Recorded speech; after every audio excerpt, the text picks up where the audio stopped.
hi hello welcome to around Telugu నేను మీ రాణి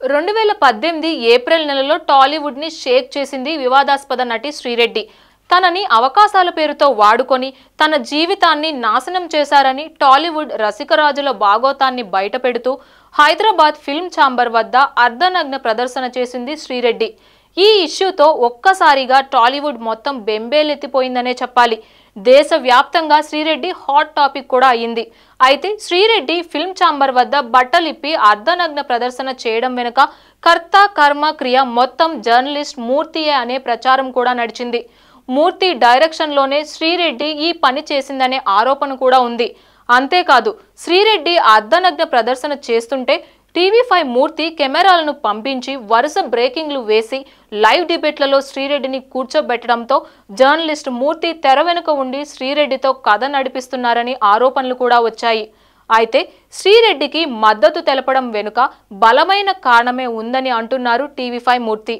చంద్రబాబు నాయుడుకి వీర విధేయుడుగా Telugu Desam party journalist గా పేరొందిన టీవీ5 మూర్తి ఎన్నికల నేపథ్యంలో దర్శకుడిగా మారారు నారా వారి పుత్రరత్నమైన నారా రోహిత్ హీరోగా నటించిన ప్రతినిధి 2 చిత్రానికి దర్శకత్వం కూడా వహించారు టీవీ5 మూర్తి అధికార పార్టీని టార్గెట్ చేస్తూ ఈ సినిమాను రూపొందించారనే విషయం టీజర్ అలాగే ట్రైలర్ ను బట్టి చూస్తే మనందరికీ తెలుస్తుండగా తన టార్గెట్ అధికార పార్టీ కాదని ఆడియన్స్ మాత్రమే అని అంటున్నారు మూర్తి అయితే సరిగ్గా ఎన్నికల ముందు ఈ సినిమా రిలీజ్ చేస్తుండడంతో ప్రతినిధి 2 సినిమాతో ప్రతిపక్ష తెలుగుదేశం పార్టీకి లాభం చేకూర్చడానికే అని వైసీపీ భావిస్తోంది ఇక ఈ సినిమా ప్రమోషన్లలో భాగంగా తనపై శ్రీరెడ్డి ఇష్యూలో వచ్చిన ఆరోపణలపై వివరణ కూడా ఇచ్చారు మూర్తి శ్రీరెడ్డి ఇష్యూకి తనకి ఎలాంటి సంబంధం లేదంటూనే తాను ఆ రోజు శ్రీరెడ్డికి ఎందుకు మద్దతు ఇవ్వాల్సి వచ్చిందో కూడా చెప్పుకొచ్చేశారు శ్రీరెడ్డి అర్ధనగ్నంగా బట్టలిప్పి నడి రోడ్డుపై కూర్చోవడానికి కారణం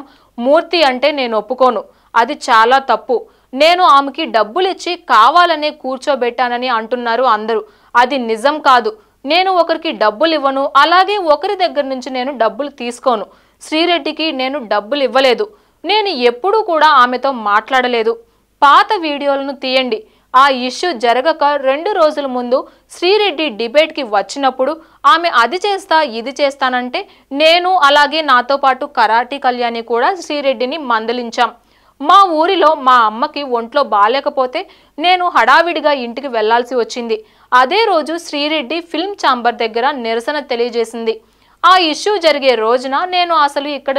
లేను మా అమ్మ హాస్పిటల్లో ఉంటే నేనే పక్కనే ఉన్నాను 2 రోజుల తర్వాత నాకు విషయం తెలిసింది నేను తిరిగి వచ్చిన తరువాత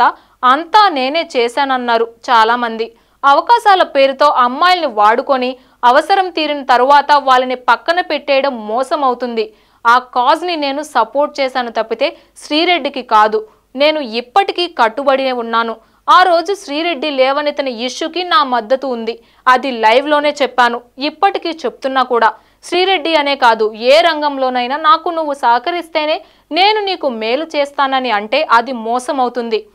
అవకాశాల పేరుతో అమ్మాయిల్ని వాడుకొని అవసరం తీరిన తరువాత వాళ్ళని పక్కన పెట్టేయడం మోసం అవుతుంది ఆ కాజ్ని నేను సపోర్ట్ చేశాను తప్పితే శ్రీరెడ్డికి కాదు అని చెప్పుకొచ్చారు నేను ఇప్పటికీ కట్టుబడి ఉన్నా ఆ రోజు శ్రీరెడ్డి లేవనెత్తిన ఇష్యూకి నా మద్దతు ఉంది అది లైవ్లోనే చెప్పాను ఇప్పటికీ చెప్తున్నా కూడా శ్రీరెడ్డి అనే కాదు ఏ రంగంలోనైనా నాకు నువ్వు సహకరిస్తేనే నేను నీకు మేలు చేస్తానని అంటే అది మోసం అవుతుంది స్త్రీని ఆ రకంగా వాడుకోవడం తప్పు అని చెప్తున్నా వాళ్ళిద్దరూ ఇష్టపడితే మధ్యలో అడగడానికి నేనెవర్ని నాకేం సంబంధం నేను అలాంటి ఇష్యూస్లో ఇన్వాల్వే కాను ఆమె పోరాటం చేసిన కారణానికి నేను మద్దతు ఇచ్చాను దాన్ని వేరే విధంగా తీసుకొని వెళ్లారు అందరూ ఒక ఉద్యమం మొదలైనప్పుడు ఆ ఉద్యమం ప్రారంభం దశలో 4-5 ఉంటారు ఒకసారి ఉద్యమం ఉధృతమైన తరువాత అది మన చేతుల్లో ఉండదు ఎవరి నిర్ణయాలు వాళ్ళు తీసేసుకుంటుంటారు ఉద్యమ నాయకులు సైతం ప్రలోభాలకు లొంగిపోతుంటారు నేను